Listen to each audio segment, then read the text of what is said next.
Good afternoon, everyone, and welcome to our presentation on the Allergic March. Before we dive in, I would love to share a little bit about AAFA and who we are. The Asthma and Allergy Foundation aims to be a trusted ally of the asthma and allergy communities. We are dedicated to saving lives and reducing the burden of these diseases through support, advocacy, education, and research. Without you guys, our community out there, we wouldn't be here at all. So thank you so much for coming today. Thank you for everything you do for those everywhere with asthma and allergies. My name is Stacy, and I'm the Public Health Manager here at AAFA, and I'm happy to be your host for the program today. Your speaker, who you will meet in just a minute, and if you follow us, you have met him many times before. Our speaker is Dr. John James.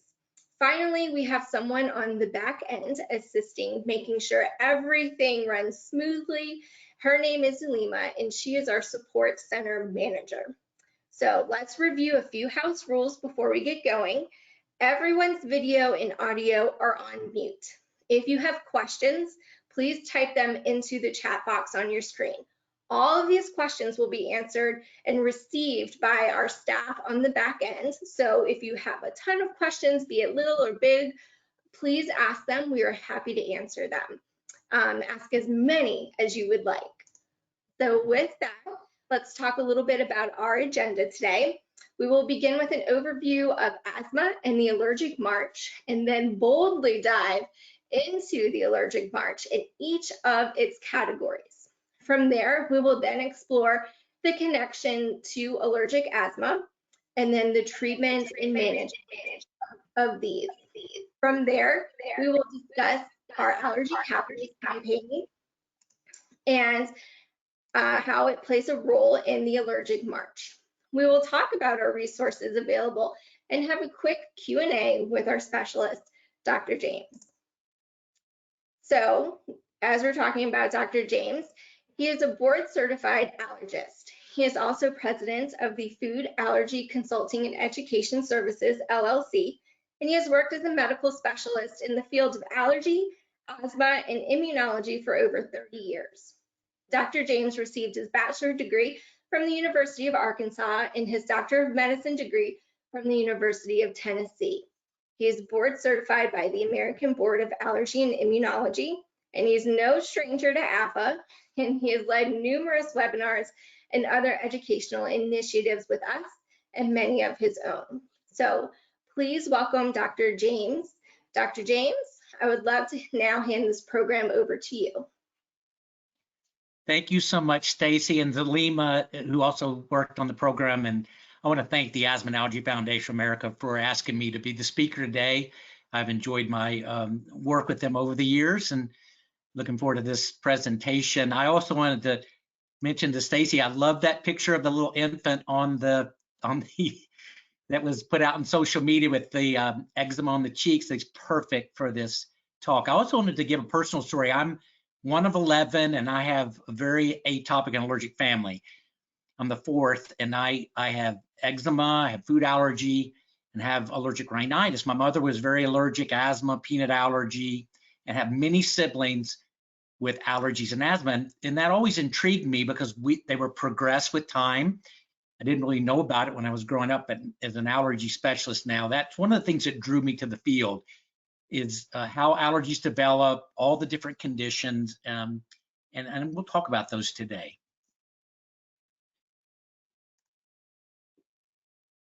So we'll start with a polling question. Have you heard about the Allergic March? And these are just 5 choices. Just think about those and select one you may have heard about, the Allergic or Atopic March or not, but just give us your choice and we'll show the responses as they come in. This will be interesting to see how the audience answers these. So I'll give it a second and we'll pull them up.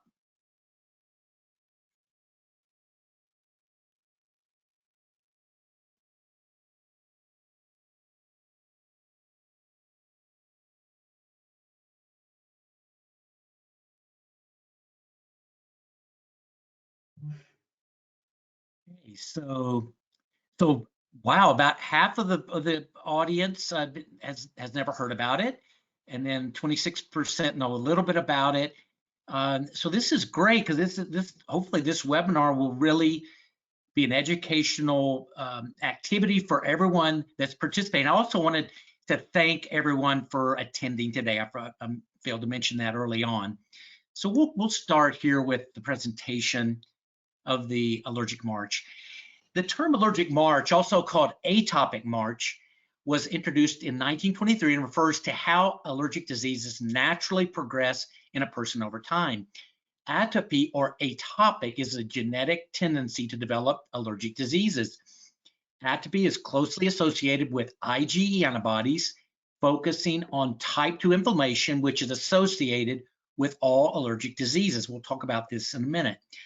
This includes atopic dermatitis, which is a form of eczema, food allergies, allergic rhinitis or hay fever, and asthma. So this diagram puts into perspective the allergic march, the overview. And it typically starts with dry skin right after birth. So in early infancy, dry skin is the common feature, and that progresses over time. The first disease in the atopic march that shows up is eczema or atopic dermatitis. Usually shows up in the first few months of infancy, early childhood, so birth to about a year, and that can stay into adolescence and young adulthood throughout life. The next disease is food allergies. Many of you are familiar with food allergies. These can show up in infancy as well, and a lot of them show up by 3 years of age, but they can also develop in adolescence, and even 10% of adults develop food allergies over time. Next, allergic rhinitis or hay fever starts typically 4 to 6 years of life, and that can definitely progress into adolescence and to adulthood. And finally, asthma is the fourth component of the allergic march. Can typically will really show up 5 to 7 years of life, but can show up in early infancy and definitely can also show up in adults. So this is the progression of the allergic march. So the role of IgE antibodies in the allergic march. IgE is a specialized antibody or immune globulin that's produced by the immune system to foreign invaders. And this would be like food allergens, pollen, dust mites, animal dander. And it's a specialized antibody that's sort of the crux of the allergic response or hypersensitivity. And it is formed, it can then attach to mast cells, which are specialized immune cells in the skin and the gastrointestinal tract. And when you're exposed to a relevant allergen, say a peanut allergy and you're allergic to, you ingest it, that can then eventually cross-link these antibodies on the mast cell and activate the mast cell to release chemical mediators like histamine and other mediators that then go to tissues and propagate the allergic response. And we'll talk about symptoms that occur. And IgE-mediated diseases are listed here: atopic dermatitis, food allergies, allergic rhinitis, asthma, and some forms of eosinophilic esophagitis. This, on the left-hand side, shows how atopy is influenced by genetics, the environment, even socioeconomic status. And the common feature is atopic dermatitis. That's the start of the march. That can go on to food allergies, asthma, allergic rhinitis, and in some forms of eosinophilic esophagitis. So how common is the allergic march? Atopic dermatitis affects 7 to 12% of children in the United States. Of these children, 33% develop food allergies. That's a significant amount. And 50% develop asthma. So half of these progress on to asthma. There's an increased risk for allergic rhinitis as well. Food allergies in children are a risk factor for later developing asthma and allergic rhinitis. But also know the allergic march is not present in all allergic individuals, especially people who develop adult onset disease, who had no disease in childhood and adolescence, but then develop asthma or allergic rhinitis later in life. Once the allergic march begins, it's very difficult to stop that progression we showed on the slide before. So the allergic march, again, typically begins with eczema or atopic dermatitis. It's a condition where your skin becomes dry and itchy, and which can lead to allergies and inflammation. Atopic dermatitis is the most common type of eczema, usually occurring in the first few weeks to months of life. And in babies, it shows up on their face, as on that picture you saw on the advertisement for this talk. So on the cheeks and on the outer surfaces of the arms and legs, or extensor surfaces. So in this picture, you see the flexor part of the wrist, there's eczema. And then in older children and adults, it shows up on the flexor surfaces of the elbows, knees, neck, and hands.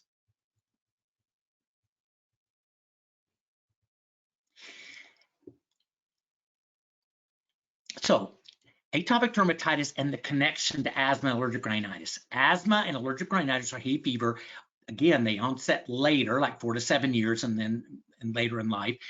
Atopic dermatitis, the severity of this disease influences the development of asthma and allergic rhinitis. The skin barrier is very critical here because people with atopic dermatitis can have defects in that barrier, mainly by genetics. So there's a protein in the skin called filaggrin, and we'll show a picture next.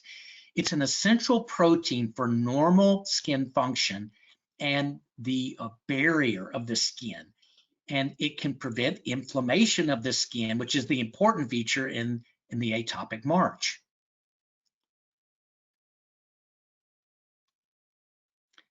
So this slide this cartoon slide is very good. So atopic dermatitis is again diagnosed in the first 6 months of life prior to development of food allergies and allergic rhinitis.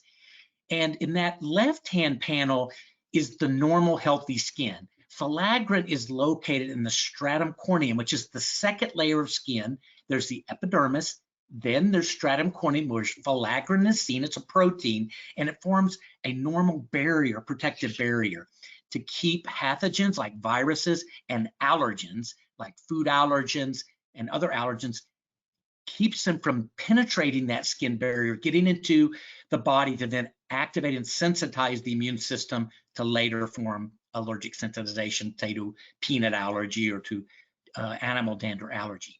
On the right-hand side, a disruption of that skin barrier of filaggrin, either by genetics or inflammation, then it disrupts that protective barrier, and pathogens and allergens can penetrate that area. Inflammation can occur, moisture in the skin can be lost, decreased hydration of the skin, which leads to the disease and what we see with atopic dermatitis. And these allergens can then get through the skin, sensitize the immune system, form those specific IgE antibodies that then propagate the allergic response later with further exposure.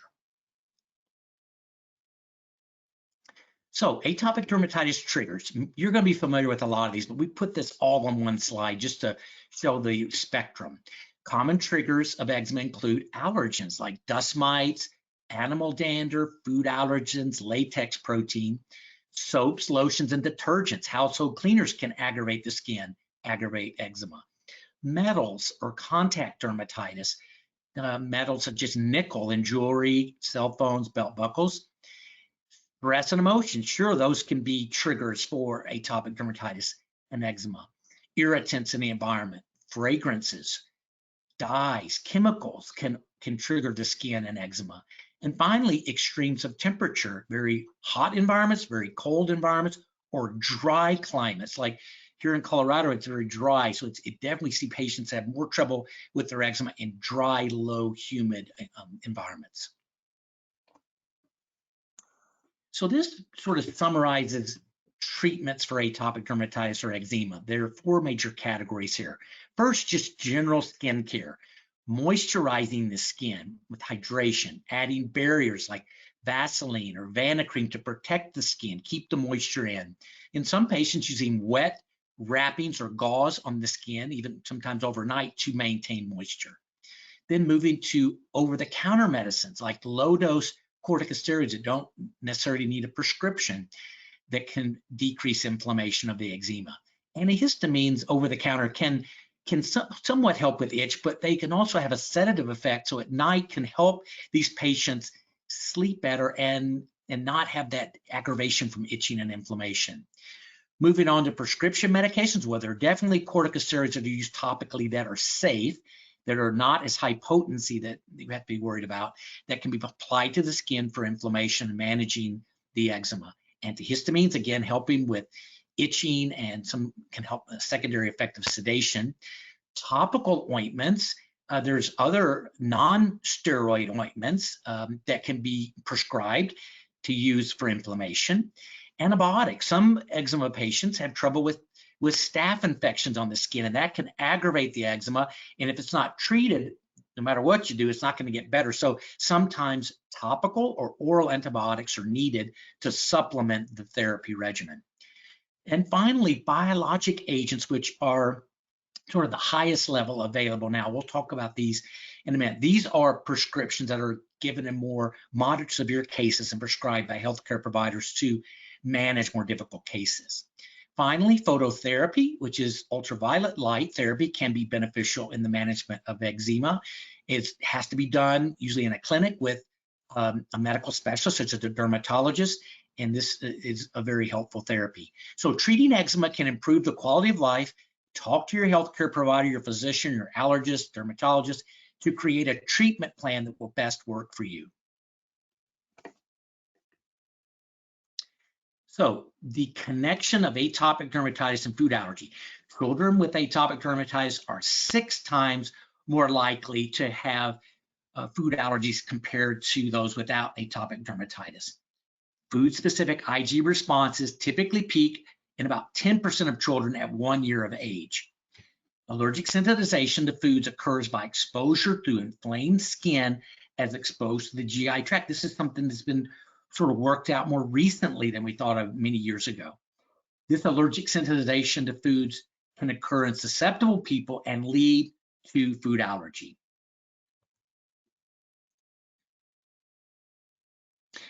So the allergic march, remember that second disease is food allergies. Food allergies occur when the body's immune system sees a certain food as harmful and reacts by causing allergic symptoms through that mechanism of IG antibodies and sensitization. Food allergies affect 8% of children and 10% of adults. When a baby's open and cracked skin touches food such as peanut, egg, or milk, their immune system cells respond with that IG mechanism and overreact, and as exposure occurs later, then that's how that allergic inflammation occurs, and an acute allergic reaction can occur. This disruption of the skin barrier may be what leads some children to develop food allergies.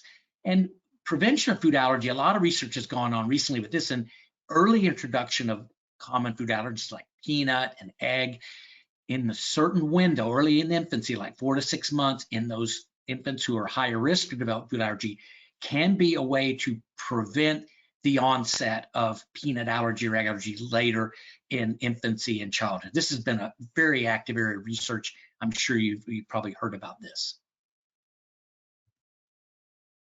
So this slide summarizes all the common symptoms we see with allergic reactions, beginning with itchy eyes and nose, sneezing, runny nose. These are sort of allergic rhinitis symptoms, but then skin symptoms like hives and eczema, gastrointestinal symptoms, cramping of the stomach, vomiting, diarrhea, bloating. Then to get more serious in the reactions of respiratory symptoms, throat and tongue swelling, coughing, throat closing, wheezing, chest tightness, and shortness of breath. These are really when the symptoms are becoming more concerning.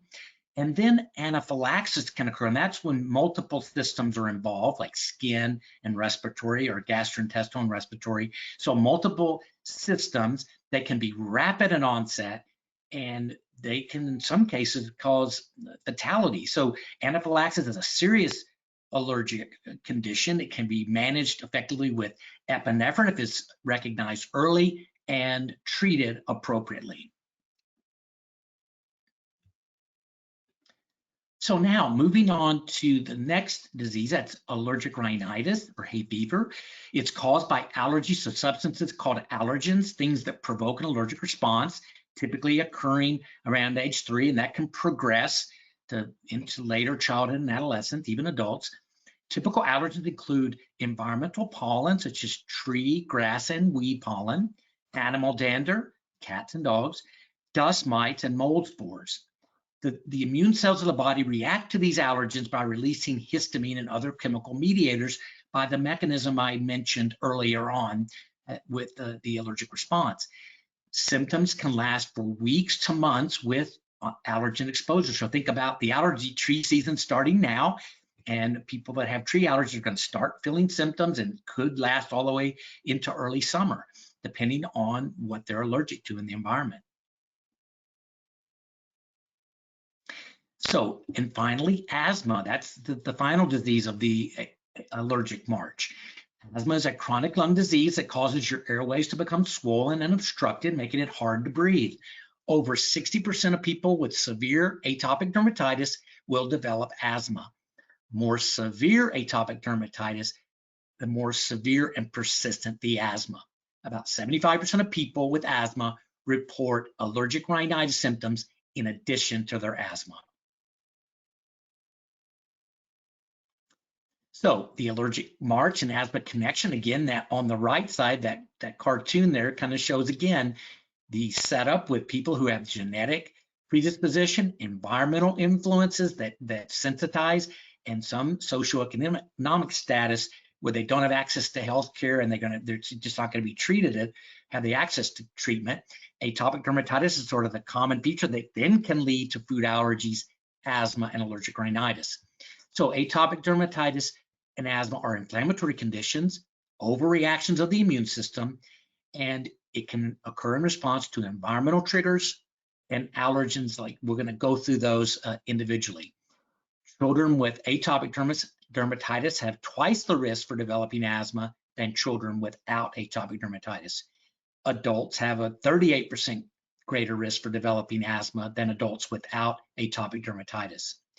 And another feature is that allergic sensitization with a combination with certain respiratory viral infections like respiratory syncytial virus or RSV, which causes bronchiolitis in infancies, and it can also affect adults.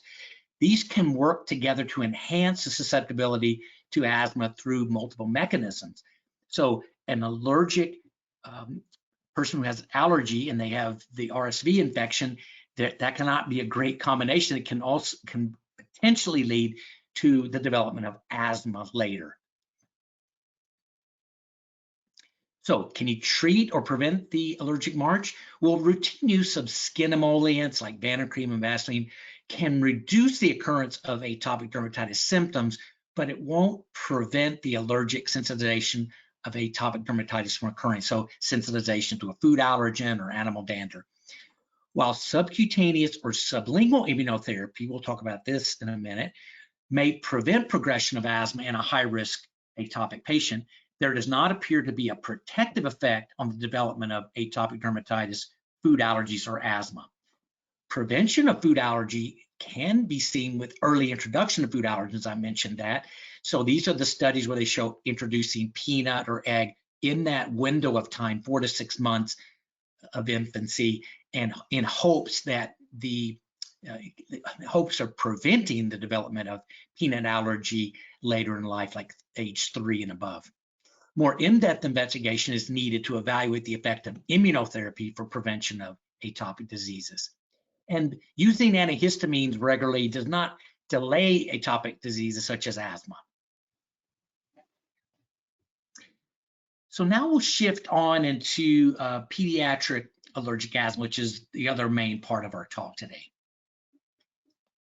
So asthma is a chronic lung disease that causes your airways to become swollen, obstructed, and inflamed, making it harder to breathe. There is no cure for asthma, but it can be controlled. Over 27 million people in the United States have asthma, and of those, 4.5 million children have asthma, making it the most common chronic disease in childhood. We know that there are about 3,500 deaths per year from asthma in the United States, and there can be many hospitalizations. There can be hospitalizations up to about 94,000 per year, ER visits up to 1 million per year, and office visits up to 5 million per year in the United States. So this is a very, very significant medical problem we see in this country, and healthcare providers have to deal with in clinic. So, and it's also can be seen as a problem with disparities. It's the low income families or people in lower income or areas that they can have trouble because they don't have access to care. They don't have access to sometimes to providers. So they can have more morbidities and problems with their asthma because they just don't have access to care or access to medical therapy. So the three main changes that occur in asthma are first, swelling inside the airway.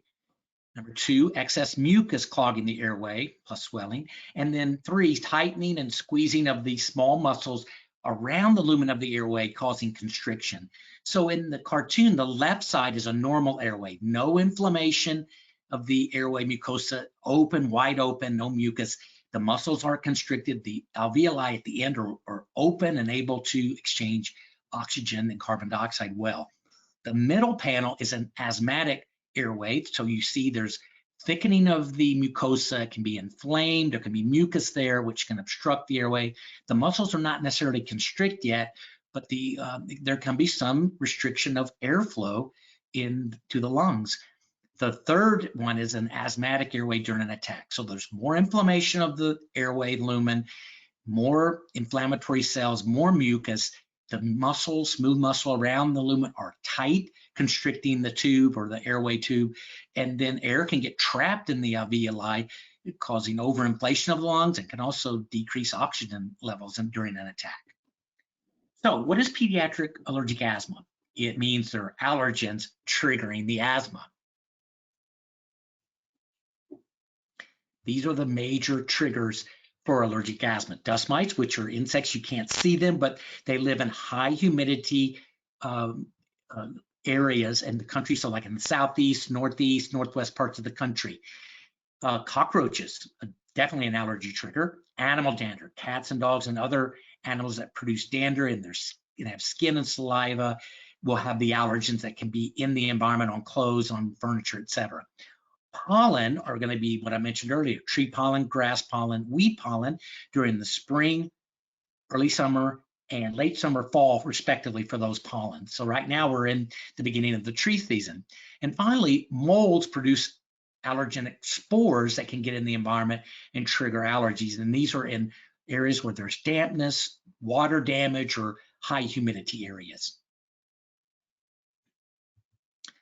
How common is allergic asthma? Up to 90% of children with asthma have allergic asthma. About 50% of adults have asthma. 50% of adults with asthma have allergic asthma. Pediatric allergic asthma is more common in male children than in female children. So facts about pediatric allergic asthma. There is a link, we know, between allergies and allergic asthma in children, but it's not always easy to find a single direct cause of allergic asthma. So I listed some of the factors that we know could be contributing here. Definitely a family history of asthma, because there can be a high risk for that child to develop allergies and asthma. Allergies and other allergic conditions. So if a child already has eczema, they can then, as we talked about the allergic march, go on to develop allergic rhinitis and asthma and possibly food allergies. Urbanization and pollution, so just pollution in the air or diesel exhaust, things that can be in the air and inhaled can aggravate and inflame the lungs. Events in early life, I mentioned earlier, RSV infections, and then in combination with that allergic inflammation, that combination can potentially lead to allergic asthma. Exposure to environmental allergens, tree, grass, and wheat pollen, and the other things I mentioned, and environmental irritants. And overweight and obesity certainly are contributing to pediatric allergic asthma. So common signs and symptoms listed here. You're familiar with many of these, but this sort of gives you the whole picture. Shortness of breath, cough. Cough is one of the most common symptoms of asthma in children. Chest tightness or chest pain, shortness of breath, wheezing. Most people think about wheezing with asthma, but it doesn't always have to occur in asthma. It may just be cough or shortness of breath. Waking at night with coughing, difficulty breathing can be a sign and symptom of asthma. drop in peak flow rates. This is a device you can use as a monitor for lung function, very easy to perform, and it gives you a guide as to where how your lungs are doing at that time. So a drop in that could be a sign that your asthma is flaring. And finally, exercise intolerance. Up to 80 to 90% of patients with asthma have an exercise trigger. So it's a very common trigger for asthma. Treatment options. This is going to be the three main things we'll focus on in the next slides. Environmental control, so important. Allergies and asthma medications, we'll talk about those. And then finally, immunotherapy. So environmental control, some people just gloss over this, but as allergist specialists and asthma specialists, we need to spend a lot of time here because we can do a lot of good and prevent a lot of problems by focusing on the environment, mainly the indoor environment. Good indoor air quality is an important part of having a healthy living space and can be very helpful for people with respiratory diseases such as asthma. So these are the features that we want to focus on. The bedroom air, keeping the windows closed during the times of peak pollen, so like now, the tree pollen season, and when there's bad outdoor air conditions like high ozone level or high pollution levels. Air purifiers like high efficiency particulate air filters, HEPA filters, can filter the air, remove irritants and some allergens. Don't allow pets in the bedroom if the individual has a pet allergy. Removing scented candles and other irritants that can aggravate the airway, cause a constriction of the lungs and inflammation of the lungs. Then focusing on air ventilation, improving the overall airflow in the home, maintaining your heating, ventilation, air conditioning systems, the HVAC systems, having those regularly maintained and take care of problems, be proactive here. Measure humidity levels. You don't want to run humidity levels, 30, 35% is a typical humidity level that should be the goal, and not running them 60 to 80% levels, because that can aggravate dust or enhance dust mites and molds. Identify and remediate leaks in areas that are ideal for mold growth. So identifying them and having a remediation can be helpful. And then general cleaning of the home and bedroom, avoiding harmful chemical products that can be irritants, establishing regular cleaning routines, and using high quality vacuums and vacuuming regularly, weekly, with high quality products so that you can remove allergens and make that bedroom, household, living room more friendly, more safe, and have a better air quality. So the Asthma and Allergy Foundation on the website has great resources for healthier homes, environmental control measures, et cetera. So the Healthier Homes Checklist is a place you should go check out. There's been a lot of research done here and very effective ways to improve the environment in the home, in the bedroom, the kitchen, living room, bathroom, garage, attic, basement. And there are products that have been approved, things that you should, maybe things you should avoid, but things that you really need to focus on with air purifiers, with products, types of vacuums. These are things that can be in the Healthier Home Checklist, and you should definitely check this out on the AAFA website. So let's move on to medications. Allergy medications may provide temporary relief of symptoms like runny, itchy nose, throat, sneezing, itchy, watery eyes, but they're not going to be long-term control. Allergen immunotherapy, allergy shots, we'll talk about sublingual and subcutaneous, may be useful in people with allergic asthma and can provide a more long-term control of symptoms. Some patients with severe allergies and asthma may be discouraged from living with pets. However, most people who have animal dental allergy can effectively manage their symptoms with their pets at home by doing those environmental control measures we talked about earlier, using proper medications, and some patients are on immunotherapy. So this is something to talk with your healthcare provider about. So the allergy and asthma medications, or the groups, are summarized here. Medications such as antihistamines, they're going to help mainly with itchy, sneezy, runny, but the topical nasal steroids, I would say these are the most effective for allergic rhinitis symptoms. All the allergy symptoms plus nasal congestion, stuffiness, postnasal drainage. Many of these are over the counter, they're safe, if used appropriately. Then there are leukotriene modifying agents that can be used in addition to the above medicines, and that can help with allergic rhinitis and or asthma. Don't forget about nasal saline irrigations. This is using physiologic saline that's prepared safely with the proper dispensing bottle and making it appropriately, and rinsing out the nose and upper respiratory tract once or twice a day to remove allergens and irritants and promote the normal physiology of the nose. This can be so useful. And we usually use these first and then use topical nasal steroids. And don't spray these nasal sprays on the septum, spray them away from the septum, away from the midline of the nose. Then there's allergen immunotherapy, subcutaneous or SCIT. That's what most people are familiar with. But there's also sublingual immunotherapy, SLIT, which are tablets or drops under the tongue. So allergen immunotherapy, preventative treatments for allergic reactions to substances such as pollen, animal dander, dust mites, and bee venom. It involves giving gradually increasing doses of the relevant allergen to which the person is allergic. Over time, the therapy causes the immune system to become less reactive, less sensitive, or tolerant. It's called desensitization when exposed to the relevant allergens. It does take time, and immunotherapy is typically done in an allergist's office because it needs to be under medical supervision if there's a reaction. Ultimately reduces the clinical symptoms of allergies and asthma. The process can take 3 to 5 years. It can be given by injections, that's SCIT, or drops under the tongue, SLIT. So this is something that allergists are evaluating, doing testing, then making the recommendations about how to go forward with this therapy, usually in patients who are not responding to environmental control and typical medical therapies. So asthma medications and treatments. Asthma Action Plan, can't stress this enough. We have a picture coming up. This is a written plan with the healthcare provider and the patient. It summarizes quick relief medications or bronchodilators like albuterol, controller medications that work ongoing to prevent symptoms and control the asthma like inhaled corticosteroids, combination medicines, which have become more important recently. And this includes, an example would be a long-acting bronchodilator in combination with an inhaled corticosteroid.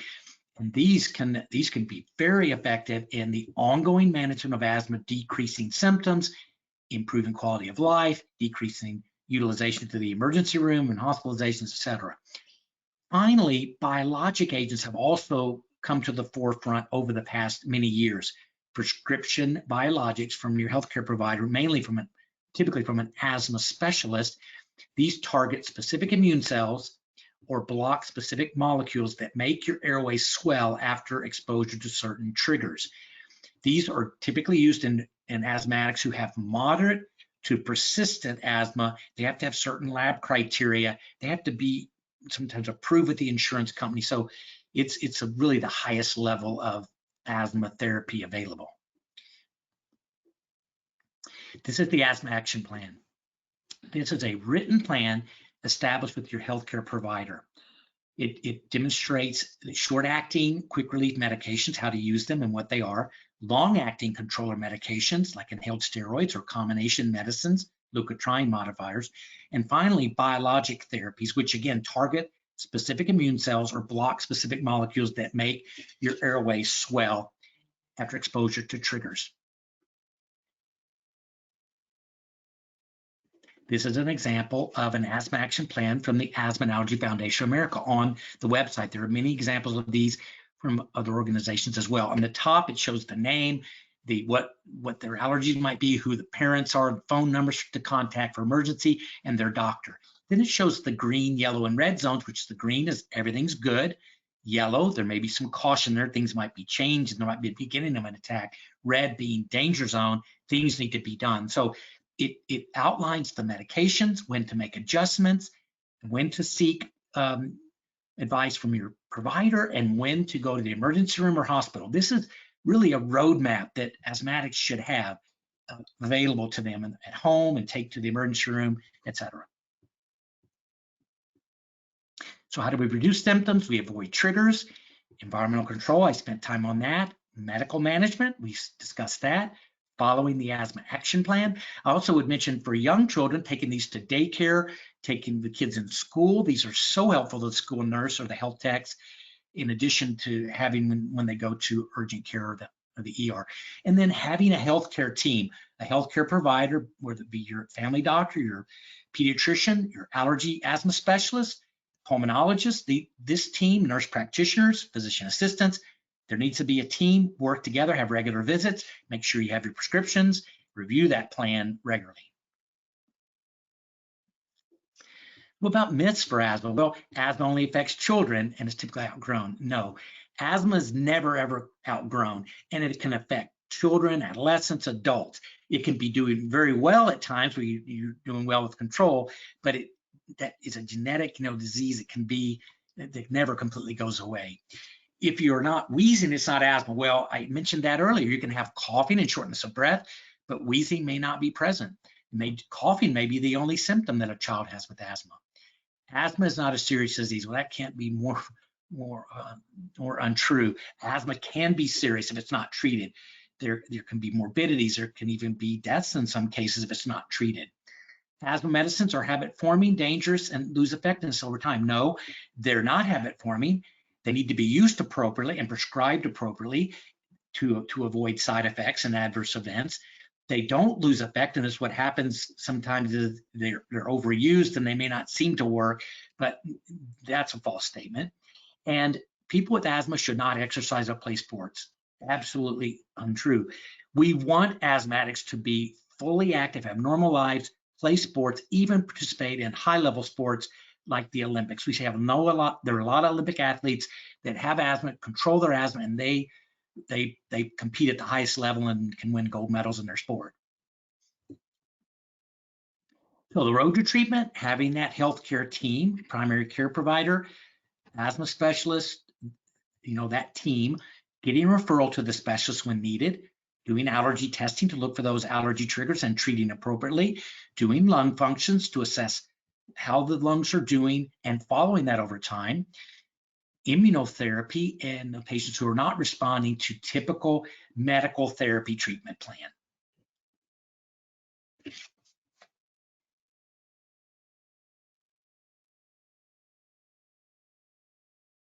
Thank you so much, Dr. James.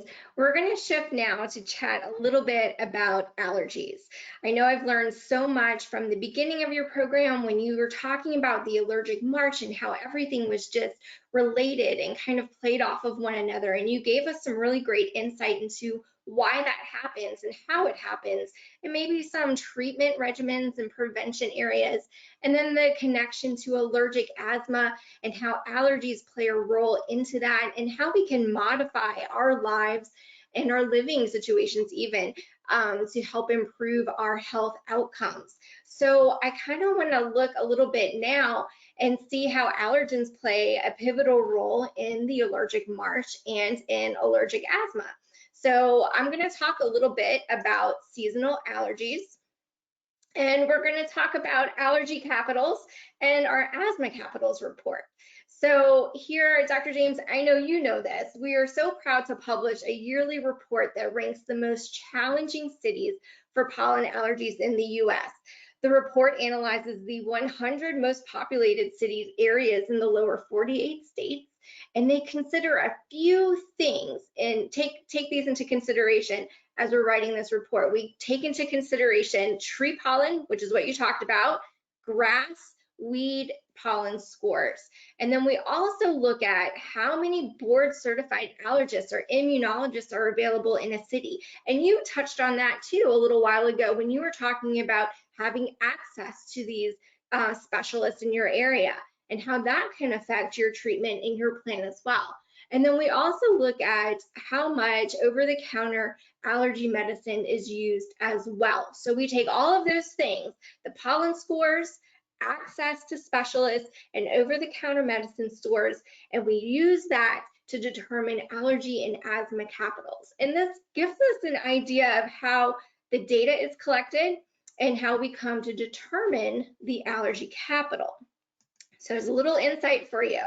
And we know more than 100 million Americans live with various types of allergies each year. And we briefly touched on these seasonal pollen allergies, right? Spring, which Dr. James talked about throughout the program, is tree pollen. So if you are allergic to a certain tree pollen, you might be starting to experience some itchiness in the back of your throat or some congestion or maybe other allergy symptoms that are typical for you.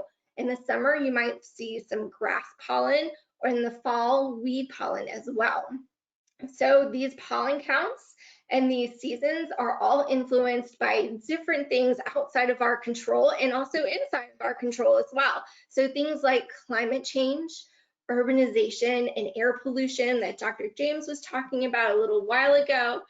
We can also look at things like environmental factors and housing quality, access to healthcare. All of these things play a role in all of this together. So with our Allergy Capitals reports for 2024, we have a few highlights. And every year we focus on a specific topic. This year we chose to focus on allergic rhinitis, allergic asthma, self-care, and pollen counts versus pollen forecasts. Now, I'm kind of curious, Dr. James, on your insight into this. Can you kind of expand or tell us a little bit of why it's important to focus on these 4 topics? Yeah, Stacy, this is critical. And I was going to say, you were kind of, when you talked about the tree season, let's use that as an example because we're starting in the tree season now. And in fact, I was talking to people earlier this week about this various people are starting to maybe feel congested, starting to feel, well, I don't feel as good. Something's going on. Is it a sinus infection? Is it, and then I have to remind them, think about I have tree pollen allergy, so I know I'm starting to sense this. And it's important then to start those environmental control measures. Start, if you have topical nasal steroids or an antihistamine, it's good to treat before the season gets really rip-roaring and at its peak. So allergic rhinitis, and then that can then also impact the asthma. So if your allergic rhinitis is flared, well, then in turn, it can aggravate your allergic asthma and lead to that flaring up and getting that, maybe ramping up the control there as well. So the self-care is trying to maybe looking at pollen counts, you're talking to other people, talking to your healthcare provider, is tying all these together into your treatment plan. And then pollen counts, I just this morning went to my area and looked, and it's juniper and maple tree. Juniper is always an early tree pollen that happens throughout the country. It's one of those early pollinating trees. So knowing those pollen counts can be, if you can kind of follow those with the sites that are on the web, you can get an idea, hey, things are coming up, things are building, I'm gonna have to be on top of this with environmental control, medical treatments, and talking to your healthcare provider. Well, I'm taking all of that into consideration and I'm storing it in my memory and I'm gonna write that down because I know down here, I live in the South and there's a lot of tree pollen going on right now. So I'm gonna get in touch with my healthcare provider for sure. And we're gonna talk about some ways that I can mediate my allergies as well. So I'm so glad you brought that up. I'm gonna take that to heart and I hope those of you out there too will also do it. So 2024, what is our allergy capital of 2024? In the next week, we will be releasing our allergy capital report. So please continue to follow us on social, continue to follow us and sign up for the newsletters so you can get updates for programs like this and wonderful education and information, but also you can have our allergy capitals report delivered to your inbox automatically and get that news right off the press. So our 2024 allergy capital of the year is Wichita, Kansas.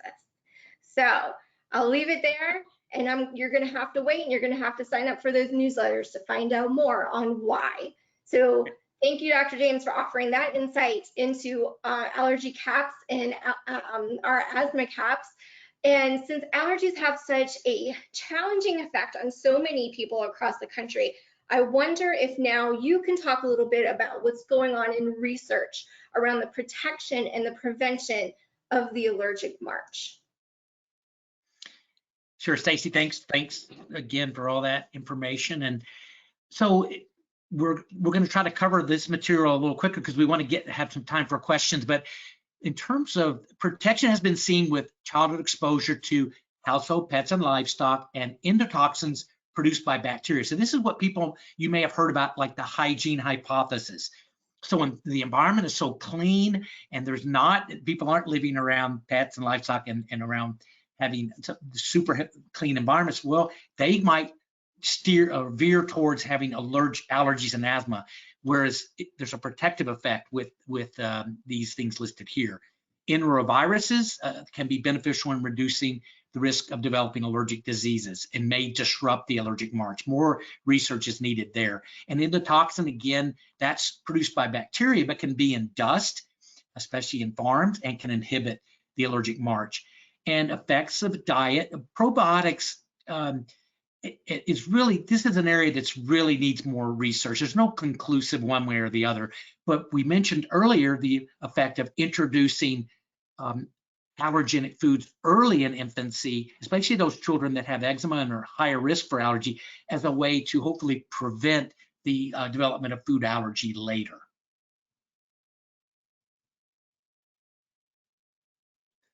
So we have a polling question. The allergic march is, and I'll let you read through those. This is going to be interesting.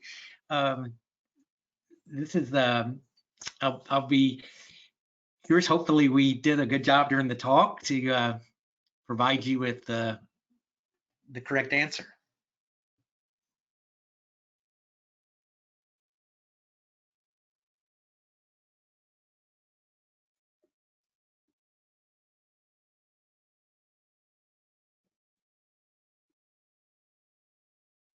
Wonderful. This is wonderful. So, excuse me.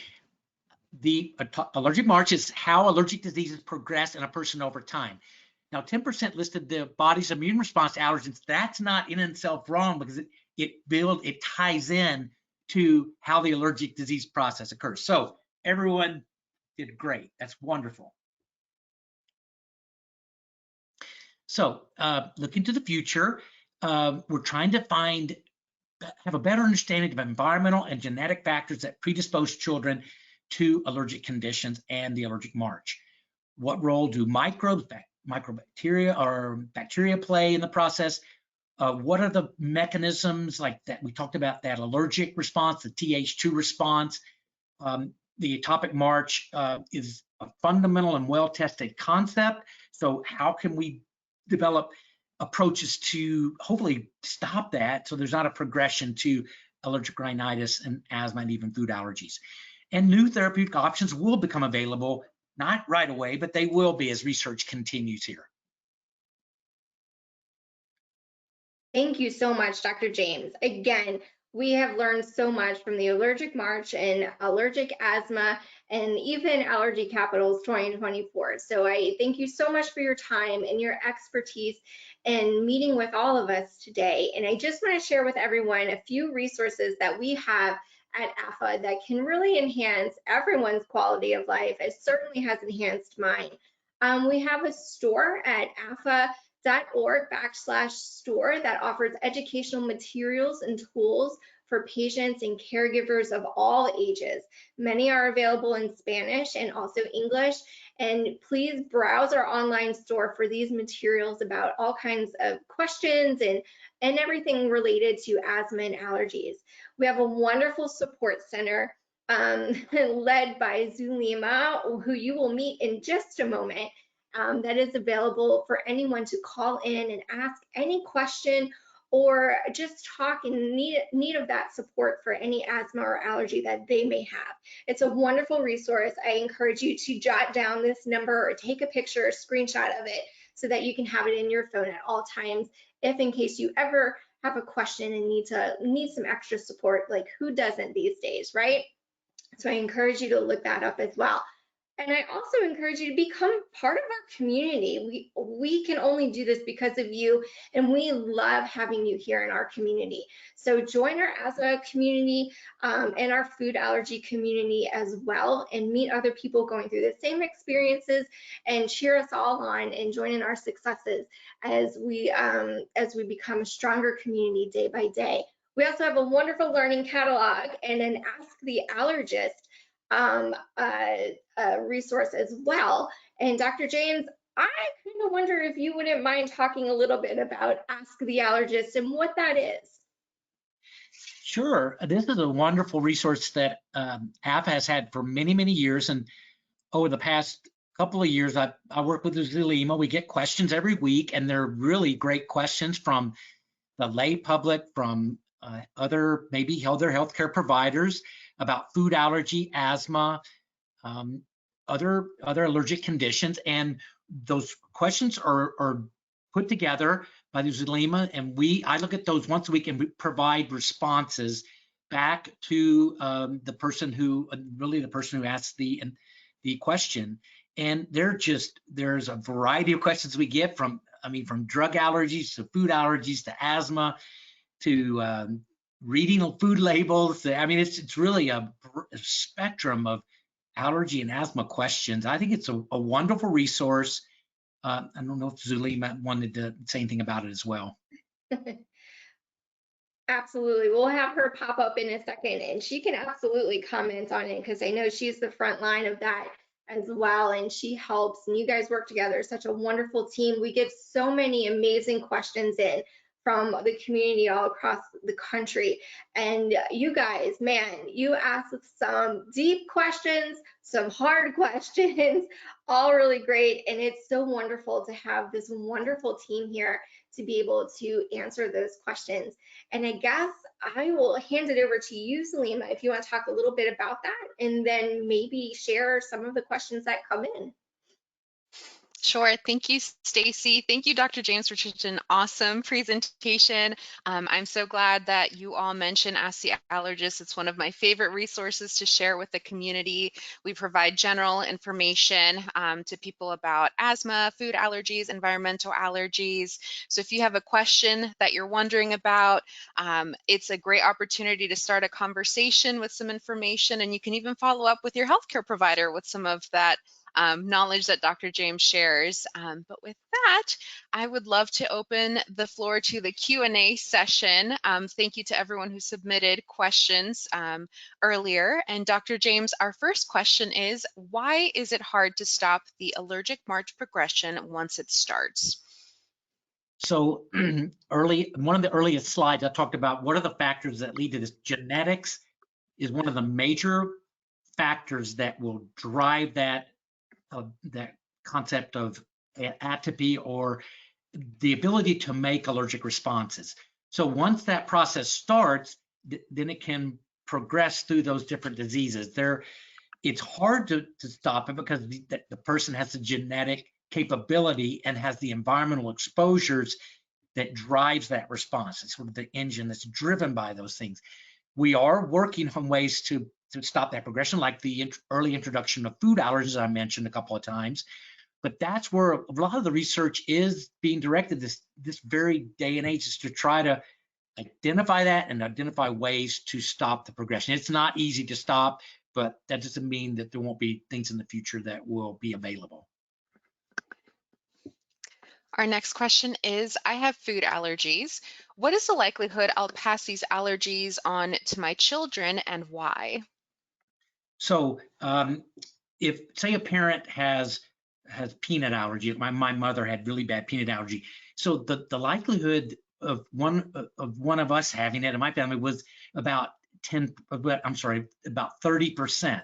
And in my family, it was so true. I had 3 siblings of the 11 of us that had peanut allergy, but also had other allergic conditions, because the parent having allergies, again, it's a genetic disease. There's genetic features that are passed to the child, and that predisposition, if they have the right exposures and the right environment, then that can be expressed. So one parent, it'll about 30% chance. If both parents, it's 50 to 70%. So if 2 parents have it, it's very, very high.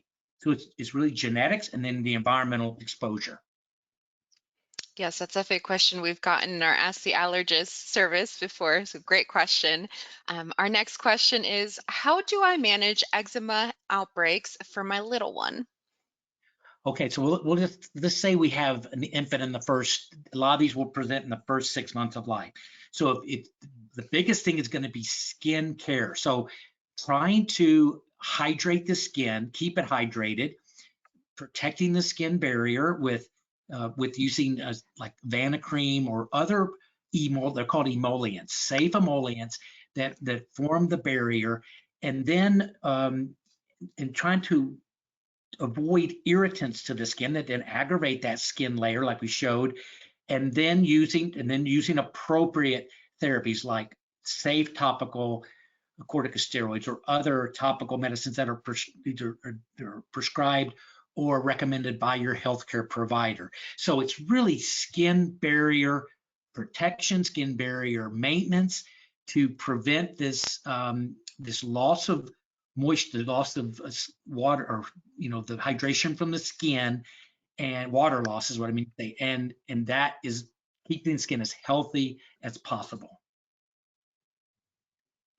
All right, and our last question, Dr. James, is at what age should a child with allergic asthma start immunotherapy, which is also known as shots? Yeah, this is a really great question, and it's asked a lot in the clinic.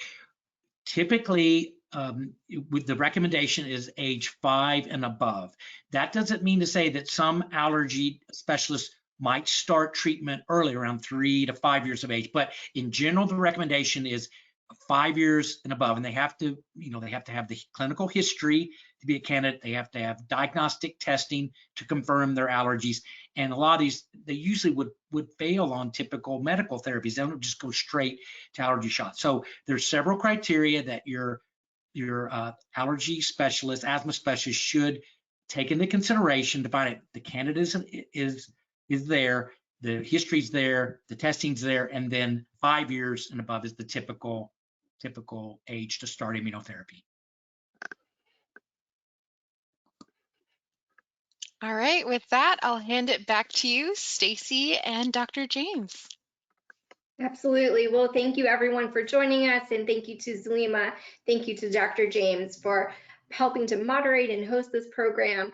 We love your questions that have come in. Please continue to ask those questions, and please join us on our online communities and send those questions in to Ask the Allergist.